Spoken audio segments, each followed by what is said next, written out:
Most people only see the subway when it's loud, crowded, and bright. They don't see it when the power cuts, the trains stop, and the rats come out. My name is Mike. I'm a track inspector for the City Transit Authority. My shift starts at 2 a.m., right after the last train rolls into the yard. My job is to walk the miles of black tunnels, checking for cracks in the rails, water leaks, and structural damage. It's a dangerous job. You have to watch out for the third rail, the one that carries 600 volts of electricity. Touch it and you're fried before you hit the ground. But tonight, the electricity was off. The tunnels were dead silent. I was working Sector 9, an old section of the line built in the 1920s. It smells of rust, mold, and old sewage.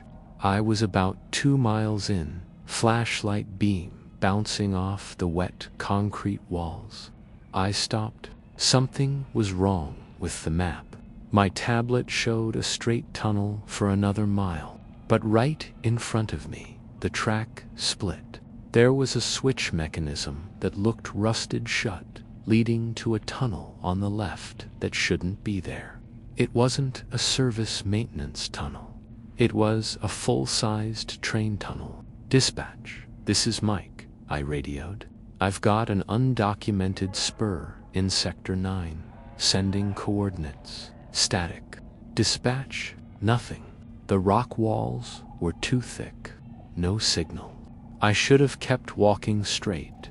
That's protocol. But I saw a faint light coming from the unknown tunnel. A flickering, yellow light. Curiosity is a curse. I stepped over the rusted switch and walked into the dark. Asterisk. The air in the new tunnel was different, stagnant, cold. I walked for maybe 10 minutes. The yellow light got brighter. Then the tunnel opened up. I gasped.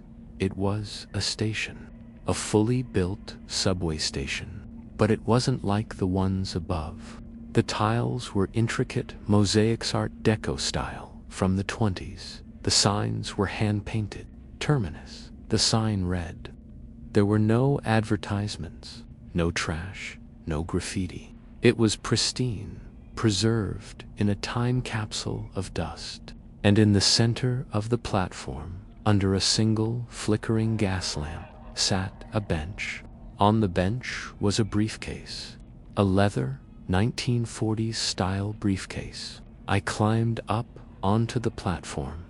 My boots echoed loudly in the silence. "Hello," I called out. My voice bounced off the vaulted ceiling. "Hello, hello, hello."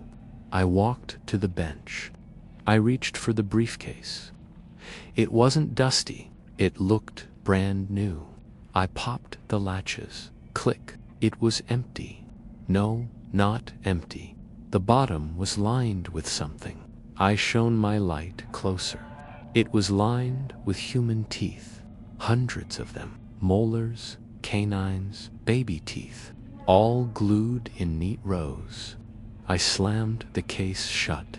"Okay, that's it. I'm leaving." I turned to jump back down onto the tracks. That's when I heard the sound. From the tunnel beyond the station, deep in the dark, scrape, scrape, hiss. It sounded like heavy chains being dragged over bone. Asterisk. I shined my flashlight into the darkness beyond the platform. The beam caught movement, pale shapes. They were crawling on the walls. Not rats, too big for rats. They looked like people, but wrong. Their limbs were too long, bent at awkward angles, like spider legs. Their skin was gray, almost translucent. They had no eyes, just smooth skin where sockets should be. They were the mole people, the urban legends, the old-timers joked about. But they weren't homeless people living in the dark. They were something that had evolved in the dark. There were 3 of them. They were sniffing the air. they could smell me. One of them let out a high-pitched click. It opened its mouth. It was filled with needle-sharp teeth. I realized where the teeth in the briefcase came from.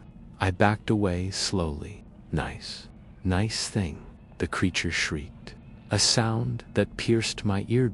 It leaped from the wall to the tracks, covering 20 feet in a single bound. I didn't wait.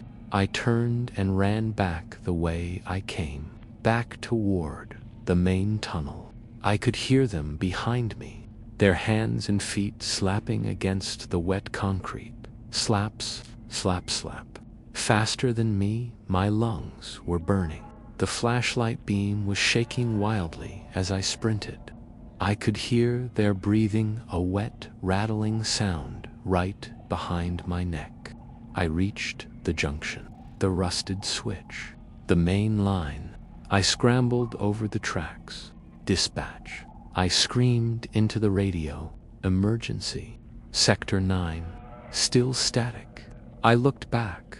The creatures had stopped at the edge of the shadow. They hissed at the main tunnel lights, shielding their eyeless faces. They hated the light. No, the lights here were off. Why did they stop? Then I felt the hum. The rails started to vibrate. A low rumble. A maintenance train. A test train.